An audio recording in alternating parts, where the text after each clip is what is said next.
Are you serious? Are you serious? The murdering, the mayhem, the madness, the meanness, the misguided message of these Muslim militants from Mecca. I mean, are you serious? It just keeps happening and happening. Well, we've got reports. I want to thank Terry Sowers and Nick of New York for these reports. Boko Haram has just done another attack last night in the middle of the night, killing another 30 people in a village in Chibok. These two attacks by the Boko Haram gunmen, they killed 30 people near Chibok, the northeast Nigerian town where the Islamists kidnapped more than 200 schoolgirls last month. They've come back. They've come back to the same area where they kidnapped 200 Christian schoolgirls from a Christian school, by the way. Although, no matter who reports it, Yahoo News, BBC, NBC, no matter who reports it, they never tell you these are 200 Christian girls stolen right out from a Christian school. This is never reported. And that's why if you want to know why today there's 20 metro city buses in New York City, 20 buses that are riding around picking up people that have an ad of Adolf Hitler tied to a radical Islamic Muslim militant from World War II on the side of the bus, because these were both Jew haters, the radical Islamic Muslim and Adolf Hitler, the neo-Nazi. And what they're doing is there's 20 buses, you'll see them in New York City for about the next month, and what they're trying to do is send you a message. The same old hatred that came from the neo-Nazism of the radical Adolf Hitler regime is the same spirit. It's the same demons dressed up in different types of garments and turbans and wrapped around in the same old Eastern demons. Well, let me tell you what else has been going on. Here's the deal. The Islamic group Boko Haram, or Haram, has been accused of killing at least 30 people in an attack on a village in northeast Nigeria, close to where hundreds of these schoolgirls were seized. Now, it comes a day after 118. Yesterday, 118 people died at a bombing in a double bombing in the central city of Jos. This was also blamed on Boko Haram. In the latest attack, Boko Haram fighters reportedly spent hours killing and looting the village of Agamo. Agamo is near Chibok, where the schoolgirls were abducted last month.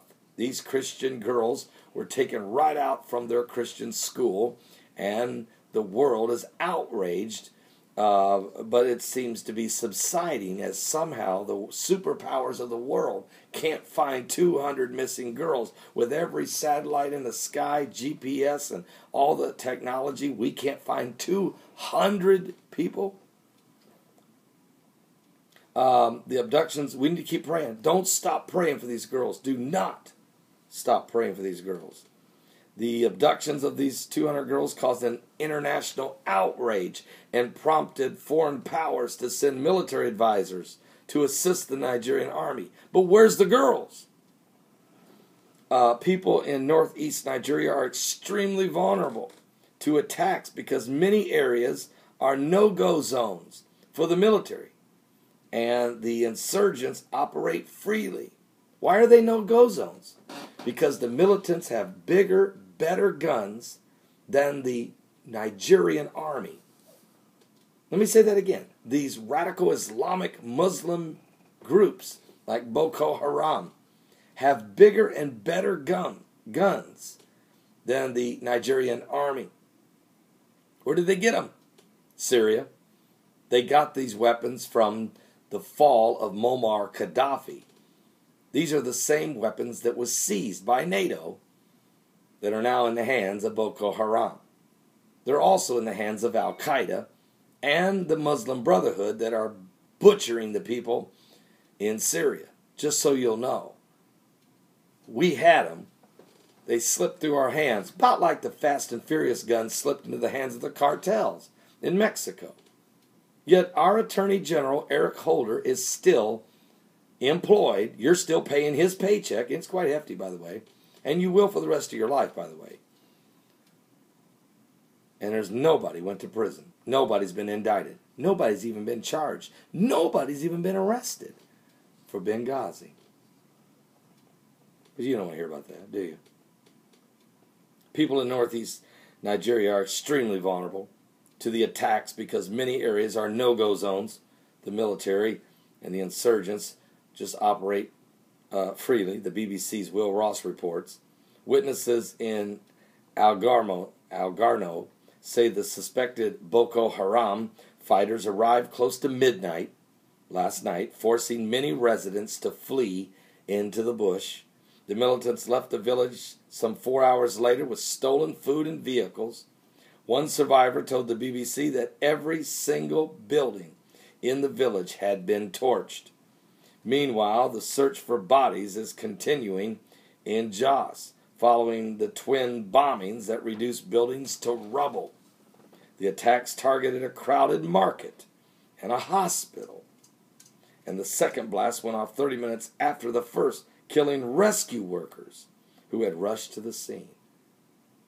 And yet nobody will stand up against these thugs, these murderers. Nobody will stand up against them. The nations of the world. Why not, Paul? Because the same mentality walks the streets freely in almost every nation of the world. Radical Islam is infested in our mainstream society. It's an infestation.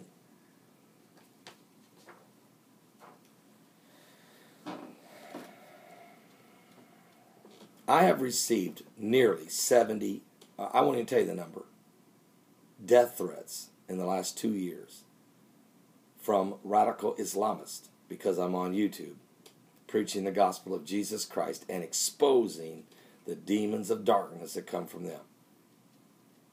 And yet our media and our government, loaded with tons of ammunition and capabilities, sit on their hands and close their mouth to the atrocities that go on around the world.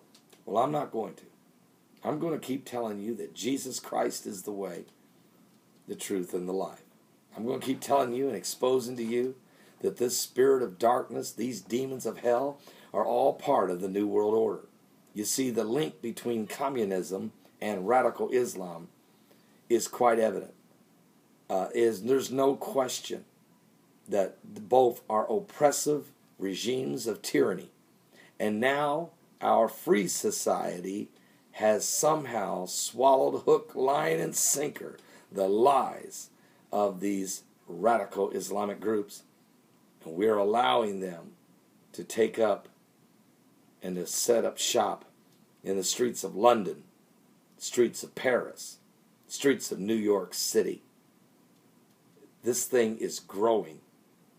And the end time confrontation is not far away.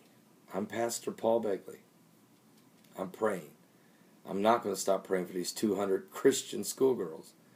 I'm not going to stop praying for these poor innocent people in these villages who just want to live their lives in Nigeria being destroyed by such radical groups.